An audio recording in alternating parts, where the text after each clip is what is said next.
Today, I want to show off a feature on Thunkable AI that I don't think a lot of people use enough, and that is discuss mode. So today, I'm going to show off how I like to build apps using discuss mode on Thunkable AI. Before we get started, I want to just announce that we launched a new Discord server. I monitor quite frequently, so if you have any questions or feedback, please feel free to hop into the server and leave it in one of the channels. Hope to see you in there. Now, back to making an app. So, what kind of app do I want to make? Well, I want to make a simple exercise app. The idea is that the app gives the user a random exercise that they can do at home quickly and easily. To start, our first prompt is going to be pretty simple, just like what you see on the screen.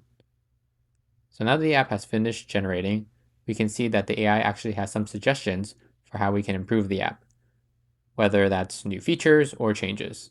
We're going to go ahead and click the one I recommend because it sounds like a good feature to have. Now, the next thing we should do is go through the app, look through all the screens, and click through all the buttons so we know what is working, what potentially isn't, and what we might want to add or change. Luckily, everything looks like it is working, but I did notice that sometimes the same exercise comes up back to back due to the randomness being completely random. So that is something that we should fix. I also don't love the image at the top. I personally prefer a more minimalistic style.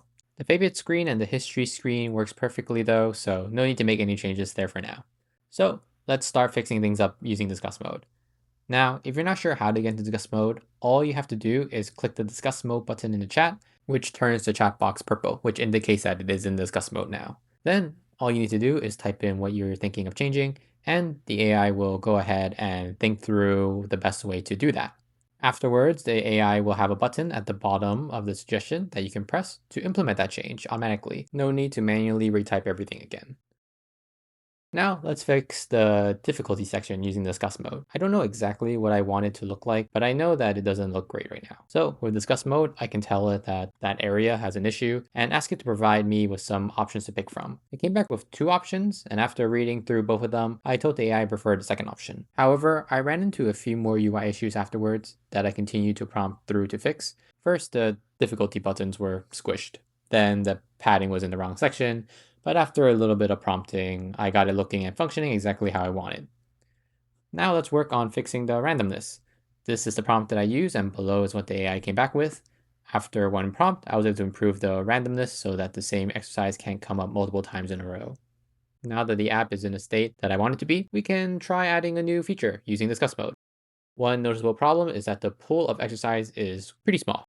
So with discuss mode, I'm telling the AI to add a button that lets the user add their own exercise to solve that issue. Since I'm in discuss mode, the AI is able to ask me a clarifying question about the feature I want to build, and I can correct the AI on my intentions before it goes off and makes that change, which ends up saving me both time and credits. Now, the button didn't show up at first, but after a quick prompt, the AI was able to fix its mistake. However, there is a separate issue. The button location doesn't feel natural where it was placed. So after some prompting, the end result looks something like this. So now we can try adding a new exercise. We press the button and a neat looking form pops up. We fill out the form and hit submit. Unfortunately, after clicking the button to see if the exercise I created would show up, it did not. So back in discuss mode we go. I tell the AI I couldn't see the exercise I created, and one prompt later, it still didn't seem to work. While clicking through, I did think that maybe the data wasn't saved correctly prior to me telling it didn't work, so I tried creating the same exercise again to see if that would solve the problem, and it did. After a little bit of clicking, I finally got the new exercise I created to show up. Now, while there are more features and improvements we could make to this app, we are going to stop here for this video. But I do have one more tip when it comes to discuss mode. After designing and building out a few features of the AI, you can hop into discuss mode and ask it to scan over the code as written and look for areas of inefficiency, areas that can be optimized, or areas that can be improved. This is something that's good to do once you develop a few features. Because the AI developed these features independently of one another, there might be some areas in the code that are no longer being used or code that can be combined to be more optimal. By doing this, you can prevent future bugs from coming up and make sure that your code stays clean and consistent. And that's it for this video. Now, normally I would show you the final app and do a whole showcase going through all the different screens, but instead what I'm going to do is I'm going to add a link to this project in the description. To access it, all you need to do is first make an account on ai.thunkable.com. There will be a link in the description, and then click on the project link to make a copy of it. Lastly, if you made it all the way here, please like and subscribe. It really helps us push out new videos regularly, and more videos will be coming soon. See you in the next video.